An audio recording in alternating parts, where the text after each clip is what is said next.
Deuxième tradition. Dans la poursuite de notre objectif commun, il n'existe qu'une seule autorité ultime. Un Dieu d'amour tel qu'il peut se manifester dans notre conscience de groupe. Nos chefs ne sont que des serviteurs de confiance. Ils ne gouvernent pas. Chez les AA, d'où viennent les directives? Qui commande? Voilà encore une question qui intrigue tous nos amis et les nouveaux membres. Quand on leur dit que notre association n'a pas de président investi du pouvoir de la diriger, ni de trésorier pouvant exiger le versement de cotisations, ni de conseil d'administration autorisé à exclure un membre fautif, et qu'en fait, aucun membre ne peut donner de directive à un autre, ni en exiger l'obéissance, nos amis médusés s'exclament. C'est tout simplement impossible. Il y a sûrement une attrape quelque part. Ces gens pragmatiques lisent alors la deuxième tradition et découvrent que la seule autorité chez les AA est celle d'un Dieu d'amour tel qu'il peut se manifester dans la conscience de groupe. Incrédule, ils demandent à un membre d'expérience si cette formule est vraiment possible. Ce membre, de toute évidence saint d'esprit, répond sans hésiter. Certainement, c'est un succès indéniable. Nos amis répliquent en bougonnant que tout cela paraît vague, nébuleux, plutôt simpliste. Ils se mettent alors à nous observer d'un œil scrutateur, rassemblent quelques bribes de l'histoire des AA et rapidement s'inclinent devant les faits. Quels sont donc les faits concrets dans l'existence des AA qui ont rendu efficace un principe apparemment irréaliste? Jean Untel, bon membre des AA, déménage, disons, à Middletown, aux États-Unis. Désormais seul, il constate qu'il ne pourra peut-être pas rester abstinent, ni même survivre, s'il ne transmet pas à d'autres alcooliques ce qu'il a lui-même reçu en toute gratuité. Il se sent une obligation spirituelle et morale, parce qu'autour de lui, il y a peut-être des centaines de personnes qui souffrent encore. D'autre part, son groupe d'attache lui manque. Il a besoin des autres alcooliques, autant qu'ils ont besoin de lui. Il va rencontrer les prédicateurs, les médecins, les journalistes, les agents de police, les commis de bar, avec le résultat qu'il y a désormais un groupe à Middletown dont il est le fondateur. En tant que fondateur, au début, c'est lui qui dirige. Qui d'autre pourrait le faire? Il commence très rapidement, cependant, à partager avec les premiers alcooliques qu'il a secourus cette autorité qui lui aurait présumément permis de tout régenter. À ce stade, ce dictateur inoffensif devient le président d'un comité composé de ses amis. Ce sont eux qui forment la hiérarchie de service de ce groupe en formation. S'étant eux-mêmes désignés, évidemment, puisqu'il était impossible de faire autrement. En quelques mois, les AA prennent une expansion considérable à Middletown. Le fondateur et ses amis inculquent aux nouveaux membres le message spirituel, réservent des salles, font des ententes avec les hôpitaux et sollicitent l'aide de leurs femmes pour la préparation d'énormes quantités de café. Étant des êtres humains normaux, il est bien naturel que le fondateur et ses amis se complaisent un peu dans la gloire. Ce serait une bonne idée, se disent-ils, de garder la main haute sur le mouvement dans cette ville. Après tout, nous avons de l'expérience. Sans compter tout le bien que nous avons fait à ces alcooliques. Ils devraient être reconnaissants. Bien sûr, les fondateurs et leurs amis sont parfois plus sages et plus modestes, mais généralement, à ce stade, ce n'est pas le cas. Le groupe connaît alors ses premières douleurs de croissance. Les mendiants mendient. Les cœurs solitaires se languissent. Les problèmes se précipitent en avalanche. Et, plus important encore, les rumeurs grondent dans l'âme politique du groupe et éclatent bientôt en protestations ouvertes. Ces vieux membres s'imaginent-ils qu'ils peuvent indéfiniment diriger le groupe? Exigeons des élections.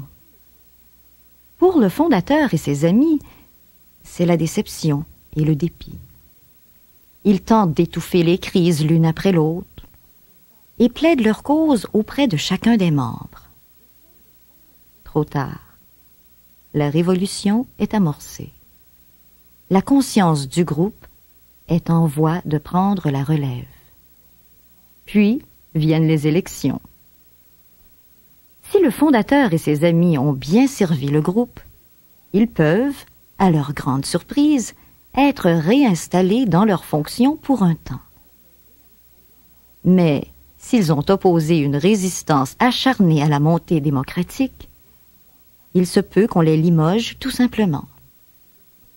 Dans un cas comme dans l'autre, le groupe s'est maintenant donné ce qu'on appelle un comité rotatif dont l'autorité est très limitée. Ses membres ne peuvent d'aucune manière gouverner ou diriger le groupe. Ce sont des serviteurs. Leur privilège, parfois bien ingrat, consiste à s'occuper des corvées du groupe. Sous la direction du président, il s'occupe des relations publiques et organise les réunions. Les responsabilités du trésorier se limitent à recueillir l'argent de la collecte, à le déposer à la banque, à payer le loyer et les autres factures et à présenter un rapport à la réunion d'affaires. Le secrétaire, lui, voit à disposer des publications sur une table, assure l'efficacité du service téléphonique, répond aux courriers, expédie les avis de convocation. Tels sont les simples services qui permettent au groupe de fonctionner. Le comité ne dispense pas d'orientation spirituelle, ne juge la conduite de personne et ne donne jamais d'ordre. Les membres du comité qui tenteraient d'agir de la sorte seraient évincés sans délai dès l'élection suivante, découvrant trop tard qu'ils sont des serviteurs, non des sénateurs. Ces expériences sont fréquentes partout chez les Haas. C'est ainsi que dans tout le mouvement, la conscience du groupe définit le mandat de service de ses chefs. Ce qui nous amène logiquement à la question suivante. Y a-t-il réellement un leadership chez les Haas? Oui. 3 fois oui. Bien qu'à prime abord, on soit tenté de croire le contraire. Revenons au cas de ce fondateur et de ses amis qui ont été limogés. Que deviennent-ils? Au fur et à mesure que s'estompent leur dépit et leur angoisse, un changement subtil se produit en eux.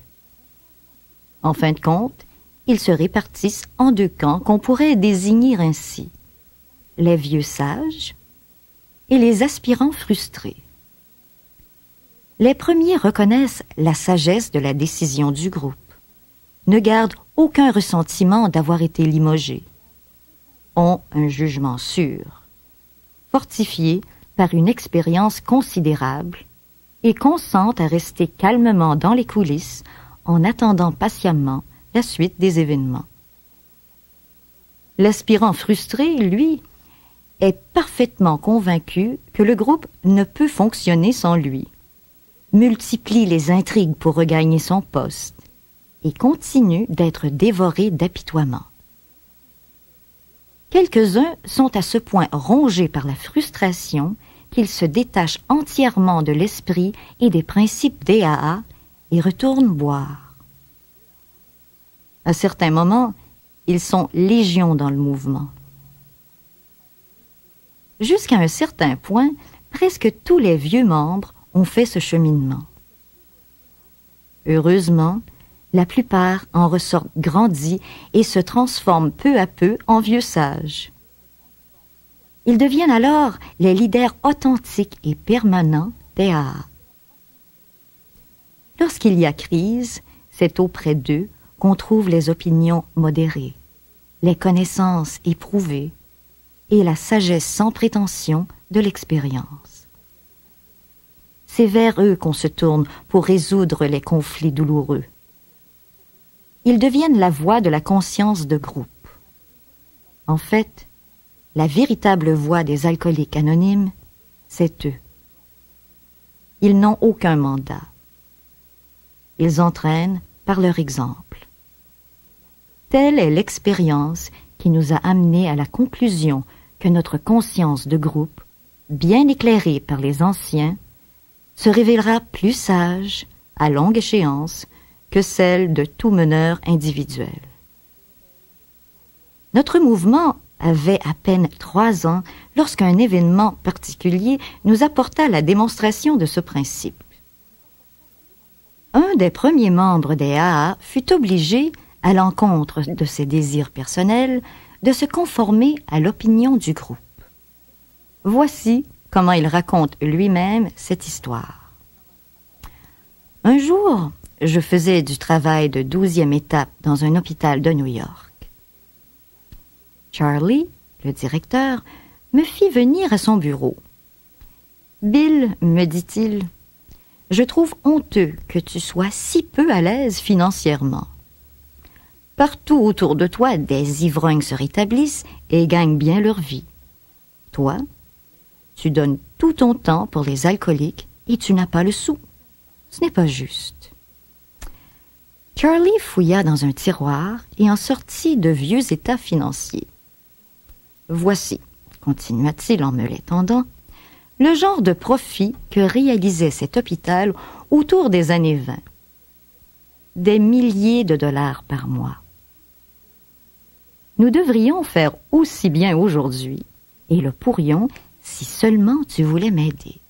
Alors, pourquoi ne viens-tu pas t'installer ici? Je te donnerai un bureau, un compte de frais convenable et une tranche fort respectable des profits. Il y a 3 ans, lorsque le docteur Silkworth, notre directeur médical, souleva l'idée d'utiliser une méthode spirituelle pour aider les alcooliques, j'ai pensé que c'était une idée de fou. Mais j'ai changé d'avis. Un jour, ta bande d'ex-buveurs finira par remplir le Madison Square Garden. Et d'ici là, je ne vois pas pourquoi tu devrais crever de faim. Ma proposition n'a rien d'anormal. Tu peux devenir un thérapeute non professionnel et réussir mieux que n'importe qui dans ce domaine. J'étais renversée. Ma conscience m'a quelque peu tiraillée, puis j'ai vu combien la proposition de Charlie était parfaitement honnête. Il n'y avait absolument rien de mal à devenir thérapeute non professionnel.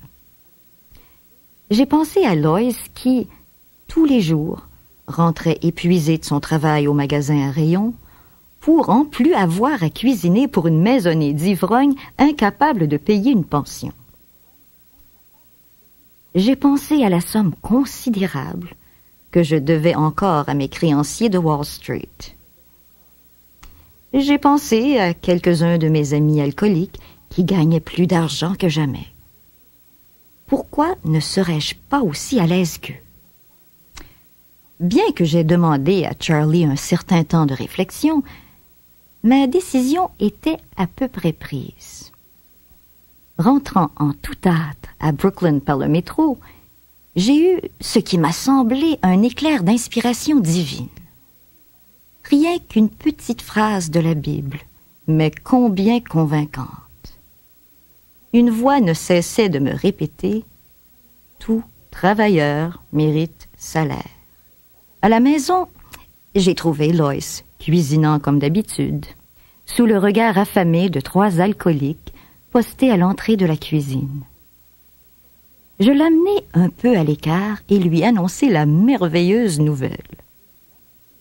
Elle manifesta un certain intérêt, mais beaucoup moins d'enthousiasme que je ne l'aurais cru. Ce soir-là, il y avait une réunion. bien qu'aucun de nos pensionnaires du moment ne semblait progresser vers la sobriété, d'autres, auparavant, y étaient parvenus. Bientôt, le sous-sol se remplit. Nombre d'entre eux étaient accompagnés de leurs femmes. Je me suis précipitée pour leur faire part de cette chance inouïe.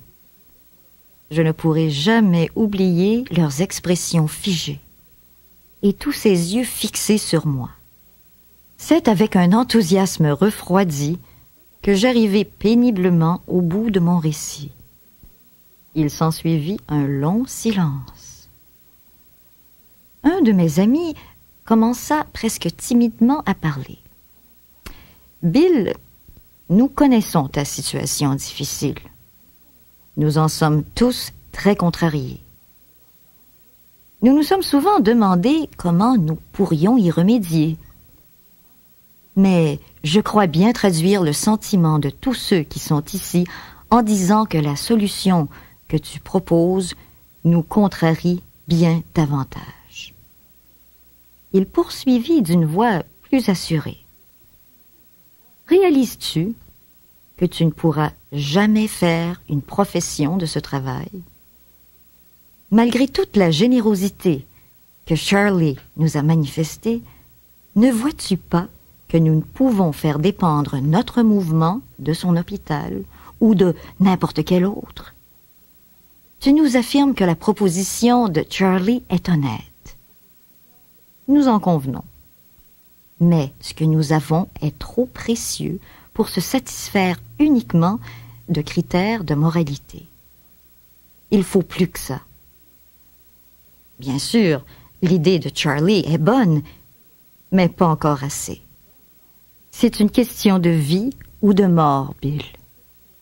Et il nous faut ce qu'il y a de mieux au monde. » Mes amis me regardèrent d'un air de défi lorsque leur porte-parole ajouta. « Bill, n'as-tu pas maintes fois répété ici même, à cette assemblée, que le bien est souvent l'ennemi du mieux?